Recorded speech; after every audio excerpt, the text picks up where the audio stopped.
Hello साथियों, कैसे हैं आप लोग। उम्मीद करते हैं कि बहुत अच्छे से होंगे और अपने पढ़ाई को एकदम बेहतरीन तरीका से कर रहे होंगे। आज का हम लोगों का क्लास नंबर 3 है, जो हम लोग का ब्रह्मास्त्र सीरीज चल रहा है, उसका तीसरा क्लास है।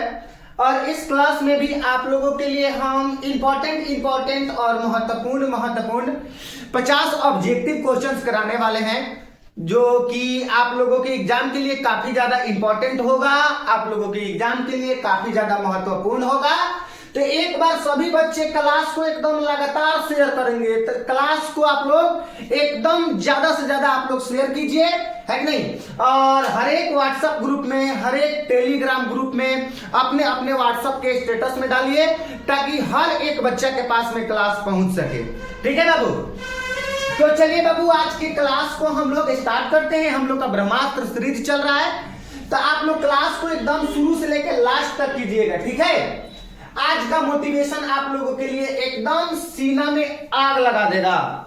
आप लोगों के लिए ये मोटिवेशन एकदम आग लगा देगा, इतना ध्यान में रखिएगा। कह रहा है कि दुनियादारी छोड़कर अपने लक्ष्य के पीछे भागो, लोगों का सिर्फ वक्त आता है, तुम्हारा दौर आएगा।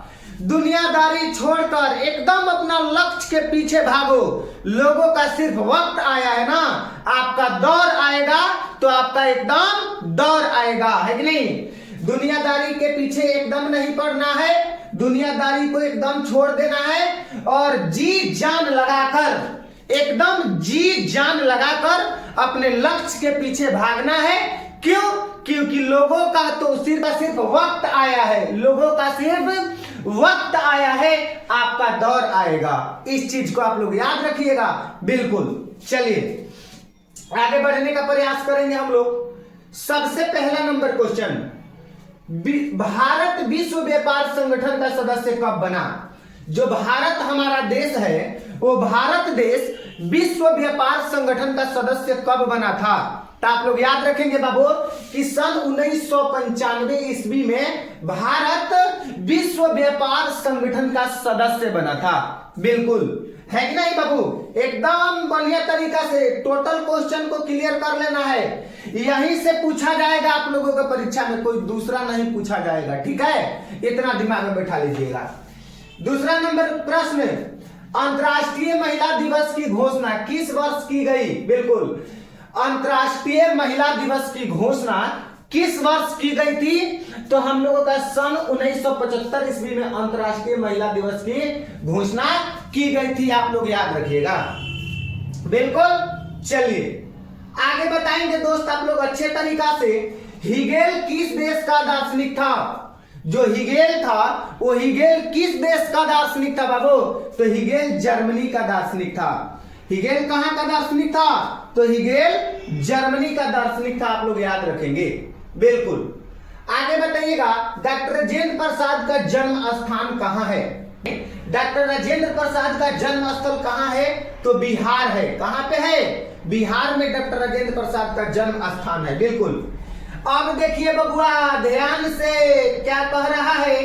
कह रहा है कि जर्मनी के एकीकरण का प्रमुख वास्तुकार कौन था। जर्मनी के एकीकरण का प्रमुख वास्तुकार कौन था। तो जर्मनी के एकीकरण का प्रमुख वास्तुकार बिस्मार्क था। कौन था बाबू। जर्मनी के एकीकरण का प्रमुख वास्तुकार बिस्मार्क था। आप लोग अच्छा तरीका से याद रखिएगा, बिल्कुल। अब देखिए आगे देखिएगा बाबू, कह रहा है कि भारत की अर्थव्यवस्था का प्रमुख आधार है। बिल्कुल, भारत का जो अर्थव्यवस्था है उसका प्रमुख आधार क्या है, बता दीजिए, है कि नहीं। भारत के प्रमुख यानी भारत की अर्थव्यवस्था का प्रमुख आधार क्या है। तो भारत की अर्थव्यवस्था का प्रमुख आधार कृषि हो जाएगा। क्या हो जाएगा बाबू। कृषि हो जाएगा, आप लोग याद रखेंगे। आगे देखिए बाबू, प्राकृतिक गैस किस खनिज के साथ पाया जाता है। प्राकृतिक जो गैस है, वो प्राकृतिक गैस किस खनिज के साथ पाया जाता है बबुआ। तो याद रखना, पेट्रोलियम के साथ पाया जाता है। प्राकृतिक गैस किस खनिज के साथ पाया जाता है। तो प्राकृतिक गैस पेट्रोलियम के साथ पाया जाता है, आप लोग याद रखिएगा, बिल्कुल। चलिए आगे बताएंगे दोस्त, ध्यान पूर्वक से देखिए। पटना में गोलघर का निर्माण किस वर्ष किया गया था? वेरी वेरी इंपॉर्टेंट, आप लोग याद रखिएगा कि पटना में गोलघर का निर्माण किस वर्ष किया गया था? तो पटना में गोलघर का निर्माण बबुआ 1786 ईस्वी में किया गया था। कब किया गया था? तो 1786 ईस्वी में पटना का गोलघर का निर्माण पटना में किया गया था। इतना याद रखिएगा ना, है कि नहीं? चलिए उसके बाद में आगे बताइए ध्यान से। कह रहा है तिनकठिया प्रणाली लागू हुआ था। बताइए तिनकठिया जो प्रणाली है वो तिनकठिया प्रणाली किस पर लागू हुआ था? बताइए उद्योगपतियों पर या व्यापारियों पर या श्रमिकों पर या किसानों पर? तो किसानों पर लागू हुआ था। तिनकठिया प्रणाली किस पर लागू हुआ था बाबू? किसानों पर लागू हुआ था। आप लोग याद रखिएगा बिल्कुल। चलिए आगे बताइए, सबसे पहली भूमिगत रेल कब बनी? मतलब कि सबसे पहली भूमि पर यानी कि धरती पर चलने वाली रेल कब बनी थी बाबू? बिल्कुल कब बनी थी बाबू? तो 1863 ईस्वी में बनी थी। 1863 ईस्वी में बनी थी, आप लोग याद रखिएगा। चलिए जमशेदजी टाटा ने Tata iron and steel company की स्थापना कब की? जो जमशेदजी टाटा थे उन्होंने, है कि नहीं, Tata iron and steel company की स्थापना कब की थी? तो आप लोग याद रखिएगा बबुआ 1907 ईस्वी में की थी। कब की थी? है कि नहीं? जमशेदजी टाटा ने Tata iron and steel company की स्थापना सन 1907 ईस्वी में की थी। आप लोग याद रखेंगे, है कि नहीं बाबू? आगे बताइएगा, कह रहा है कागज का आविष्कार किस देश में हुआ? बिल्कुल कागज का आविष्कार किस देश में हुआ था बाबू? कागज का आविष्कार किस देश में हुआ था? तो कागज का आविष्कार चीन में हुआ था। किस देश में हुआ था? चीन में हुआ था। आप लोग याद रखेंगे।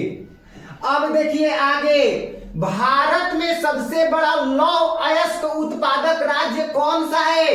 भारत में सबसे बड़ा लौह अयस्क उत्पादक राज्य कौन सा है? तो कर्नाटक है। आप लोग याद रखिएगा, ठीक है बाबू। चलिए आगे बताइएगा ध्यान से, ध्यान पूर्वक से। कपास उत्पादन के लिए प्रयुक्त मिट्टी कौन सी है? कपास के उत्पादन के लिए प्रयुक्त मिट्टी कौन सी है? मतलब कि किस मिट्टी पर कपास अच्छी उपज होती है? कपास की अच्छी उपज होती है किस मिट्टी पे? तो काली मिट्टी। आप लोग याद रखिएगा। कौन सी मिट्टी बाबू?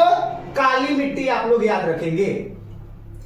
अब देखिए संसार के चावल उत्पादक, यानी कि संसार में चावल उत्पादक देश में भारत का स्थान है। मतलब कि संसार के चावल उत्पादक देशों में भारत का स्थान है। मतलब कि पूरे संसार में चावल के उत्पादन करने वालों देशों में भारत का स्थान कितने नंबर पे है? तो भारत का स्थान दूसरा नंबर पे है। आप लोग याद रखिएगा, ठीक है बिल्कुल। आगे देखिएगा क्या कह रहा है, भारत के किस शहर में मेट्रो रेल सेवा उपलब्ध है? बताइए फटाफट से कमेंट करके। भारत के किस शहर में मेट्रो रेल सेवा उपलब्ध है? तो कोलकाता एवं दिल्ली। आप लोग याद रखिएगा, कोलकाता एवं दिल्ली हो जाएगा बिल्कुल। अब देखिए बबुआ ध्यान से, सोपानी कृषि किस राज्य में प्रचलित है? सोपानी कृषि किस राज्य में प्रचलित है? तो सोपानी कृषि उत्तराखंड राज्य में प्रचलित है। किस राज्य में प्रचलित है बाबू? तो उत्तराखंड राज्य में प्रचलित है। आप लोग याद रखेंगे बिल्कुल। नेक्स्ट क्वेश्चन, 26 दिसंबर 2004 को विश्व के किस हिस्से में भयंकर सुनामी आया था? यानी कि 26 दिसंबर, कब का बाबू? 26 दिसंबर, है कि नहीं? 26 दिसंबर 2004 को विश्व के किस हिस्से में भयंकर सुनामी आया था? तो बंगाल की खाड़ी में आया था। कहां पे आया था बाबू? बंगाल के खाड़ी में आया था। आप लोग याद रखेंगे। आगे बता दीजिए ध्यान से, बिस्मार्क निम्न में से क्या था, है कि नहीं? तो कूटनीतिज्ञ था बिस्मार्क। बिस्मार्क कौन था? कूटनीतिज्ञ था निम्न में से। निम्न में से बिस्मार्क क्या था बाबू? तो बिस्मार्क कूटनीतिज्ञ था, आप लोग याद रखेंगे बिल्कुल। चलिए आगे बढ़ते हैं बाबू, ध्यान से देखिएगा। कह रहा है कि नहीं, लेनिन की मृत्यु किस वर्ष हुई थी? जो लेनिन था उसका मृत्यु सन 1924 ईस्वी में हुई थी। लेनिन का मृत्यु कब हुई थी बाबू? तो लेनिन का मृत्यु सन 1924 ईस्वी में हुई थी, आप लोग याद रखेंगे। ठीक है बाबू, चलिए आगे बढ़ते हैं, ध्यान पूर्वक देखिएगा क्या कह रहा है। वल्लभ भाई पटेल को सरदार की उपाधि किस आंदोलन के दौरान दी गई?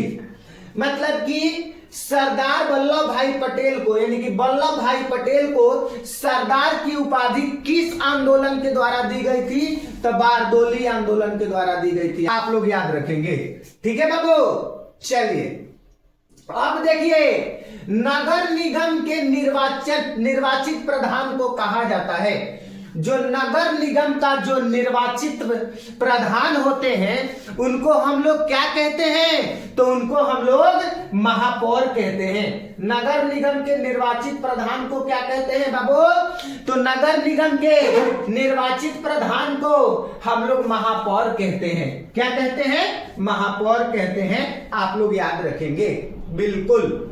आगे बताइए, गठबंधन सरकार की पकड़ प्रशासन पर होती है। जो गठबंधन की जो सरकार होती है, तो गठबंधन सरकार की पकड़ प्रशासन पे होती है, ढीली होती है। कैसी होती है?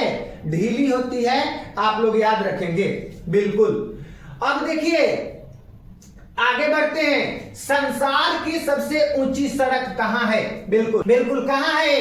तो मनाली से लेह तक, मनाली से लेह तक है, आप लोग याद रखिएगा बिल्कुल। चलिए आगे बताएंगे बाबू आप लोग ध्यान से, बॉक्साइट का उपयोग किस उद्योग में होता है? बॉक्साइट का उपयोग एल्युमिनियम उद्योग में होता है। बॉक्साइट का उपयोग किस उद्योग में होता है? तो बॉक्साइट का उपयोग एल्युमिनियम उद्योग में होता है, आप लोग अच्छे से याद रखिएगा। ठीक है, चलिए आगे बढ़ने का प्रयास करते हैं बाबू, ध्यान से देखिएगा। देखिए क्या कह रहा है, भारत उपभोक्ता संरक्षण अधिनियम की घोषणा कब हुई? भारत उपभोक्ता संरक्षण अधिनियम की घोषणा कब हुई थी? तो 1986 ईस्वी में हुई थी। कब हुई थी बाबू? 1986 ईस्वी में हुई थी, आप लोग याद रखेंगे बिल्कुल। नेक्स्ट क्वेश्चन बताएंगे दोस्त, आधुनिक युग की प्रगति का श्रेय मुद्रा को है, यह कथन है। मतलब कि अभी का जो समय है इसका मतलब प्रगति का श्रेय मुद्रा को है, मतलब पैसा को है, पैसा से प्रगति किया जा सकता है। इसका श्रेय किसको है? मतलब ये बात किसने कहा था? तो ये बात कार्ल मार्क्स का, यानी कि मार्शल का है। किसका है बाबू? मार्शल का है, आप लोग याद रखेंगे बिल्कुल। आगे बताएंगे दोस्त ध्यान से, कह रहा है कि गिरमिटिया किसे कहा जाता है? तो अनुबंधित मजदूर को कहा जाता है। गिरमिटिया किसे कहते हैं बाबू?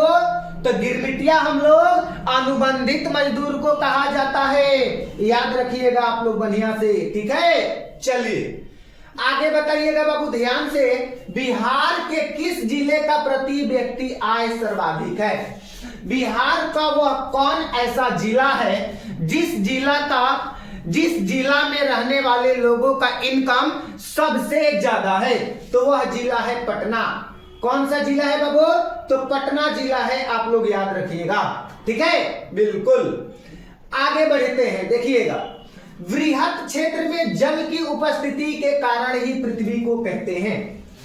वृहत क्षेत्र में जल के उपस्थिति के कारण ही पृथ्वी को कहते हैं। मतलब ज्यादा पृथ्वी पर जल के उपस्थिति के कारण में, बृहत क्षेत्र में जल की उपस्थिति के कारण में हम लोग पृथ्वी को कौन सी कहते हैं बबुआ? तो हम लोग नीला ग्रह कहते हैं। कौन सी कहते हैं? नीला ग्रह कहते हैं, आप लोग याद रखिएगा बिल्कुल। चलिए आगे बताइएगा आप लोग ध्यान पूर्वक से, भारत में सबसे पहले रेलगाड़ी किस स्टेशन के बीच चली थी? मुंबई से ठाणे के बीच चली थी। किसके बीच चली थी बाबू? मुंबई से ठाणे के बीच चली थी, आप लोग याद रखेंगे। बिल्कुल, चलिए आगे बता दीजिए, ध्यान पूर्वक से बताइएगा बबुआ, राजनीतिक दलों का सर्वप्रथम नींव किस देश में पड़ी? राजनीतिक दलों का नींव सर्वप्रथम किस देश में पड़ी थी? तो ब्रिटेन में पड़ी थी, आप लोग याद रखेंगे। किस देश में पड़ी थी बाबू? ब्रिटेन में पड़ी थी राजनीतिक दलों का सर्वप्रथम नींव। आगे बताएंगे बाबू, गैरिबाल्डी पेशे से क्या था? जो गैरिबाल्डी था वो गैरिबाल्डी पेशे से क्या था? तो गैरिबाल्डी पेशे से नाविक था। गैरिबाल्डी पेशे से क्या था? तो गैरिबाल्डी पेशे से नाविक था बबुआ। एकदम अच्छा तरीका से याद रखना है आप लोगों को, ठीक है। चलिए उसके बाद में बताते हैं, ध्यान दीजिएगा, गेहूं उत्पादन में विश्व में भारत का स्थान है। मतलब कि गेहूं के उत्पादन में पूरे विश्व में भारत का कौवा नंबर पर स्थान है बबुआ। का स्थान है तो दूसरा नंबर पे स्थान है, आप लोग याद रखिएगा, ठीक है। एकदम बिल्कुल, क्या बात है। चलिए, किस देश की सीमा बिहार से जुड़ी हुई है? तो नेपाल देश की सीमा बिहार से जुड़ी हुई है। किस देश की सीमा बिहार से जुड़ी हुई है बाबू? तो नेपाल देश की सीमा बिहार से जुड़ी हुई है, ठीक है। आप लोग याद रखिएगा, बिल्कुल, क्या बात है। आगे बढ़ने का प्रयास करेंगे, ध्यान पूर्वक देखिएगा। ऊर्जा का मुख्य स्रोत क्या है? ऊर्जा का मुख्य स्रोत कोयला भी है, पेट्रोलियम भी है, विद्युत भी है, यानी कि इनमें से सभी हो जाएगा। ऊर्जा का मुख्य स्रोत इनमें से सभी है, आप लोग याद रखेंगे बाबू। चलिए आगे बताएंगे दोस्त, कर है भारत का केंद्रीय बैंक कौन है? भारत का वह कौन ऐसा बैंक है जिसको हम लोग केंद्रीय बैंक के नाम से जानते हैं? यानी कि भारत का केंद्रीय बैंक कौन है? तो भारत का केंद्रीय bank reserve bank of India है। भारत का केंद्रीय बैंक कौन है? तो रिजर्व बैंक ऑफ इंडिया है। आप लोग याद रखेंगे, आप लोग याद रखेंगे, बिल्कुल।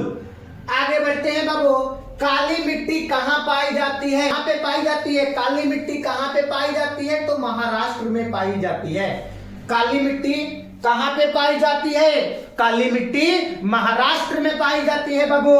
आप लोग याद रखिएगा, एकदम बढ़िया से याद रखिएगा। अब देखिए बबुआ ध्यान से, नई आर्थिक नीति किसने लागू की? नई आर्थिक नीति किसने लागू की थी? बता दीजिए फटाफट से कमेंट करके। तो नई आर्थिक नीति लेनिन ने लागू की थी। किसने लागू की थी बाबू? लेनिन ने लागू की थी, आप लोग याद रखेंगे, बिल्कुल।